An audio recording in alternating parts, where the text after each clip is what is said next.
If you know of any relationship that is not currently right, you are to endeavor yourself to mend it.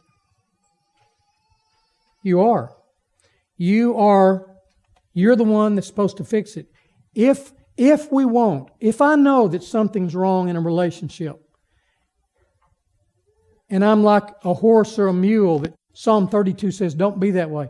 Don't be stubborn and refuse. If I know something's wrong and I won't fix it, then I should stop expecting God to speak to me. I should stop reading books. I should stop talking about missions. I should stop all the talk and first get things right before I pursue any more. If God's shown me something and I don't walk in the light of it, I don't obey what He's shown me, why should He say any more to me?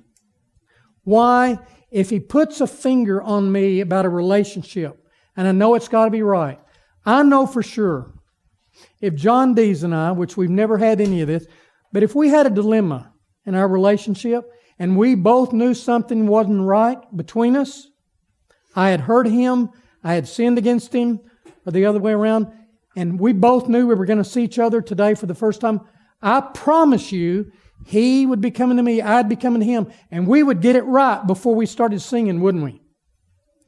How easy it is to come into church and a relationship not be right, and then we want to sing the songs of God.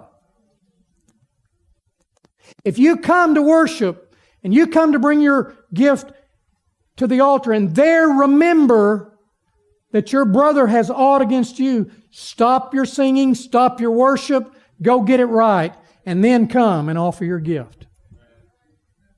How about it? Is every relationship right? You ought not to go to bed tonight without making sure of it.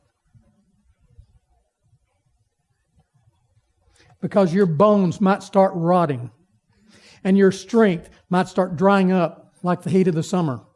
If you keep silent about it, seemed like we heard that not long ago. You see, what happens is, here's what we do. There's a problem in a relationship and we begin to rationalize and justify and make mental excuses. Well, it'll take care of itself. No, it won't. Well, it'll create more problems than it'll solve if I go to Him. No, it won't. Well, it's just going to have to be that way. No, it doesn't. Well, there's been too much time passed. No, there hasn't. Well, there's too many differences between us. No, there are not. Maybe I've left out your excuse, but it's still, the answer is, it is always right to make things right. It is always wrong to leave a relationship damaged somehow. And the reason some true Christians won't get relationships right, I think there's three major reasons. Number one, it's too scary. It's scary to go to someone and say, brother, I think there's been something between us that isn't right. I'm sorry, I don't want that to be that way. It's scary to do that, isn't it? It is. It's fearful. It's way outside some people's comfort zones to do that. It scares people to initiate making things right. Secondly, it's too painful to go and to say, listen, we've not been right in our relationship. It's too painful for some people. Thirdly, some people are just too proud. They want to leave it on the other person. The other person may not even know there's a problem. And you've wronged them, or you feel like you've sinned against them, or you feel legitimately that they did wrong you, but you're too proud to go. Too scared, too painful, too proud. And so you leave it undone.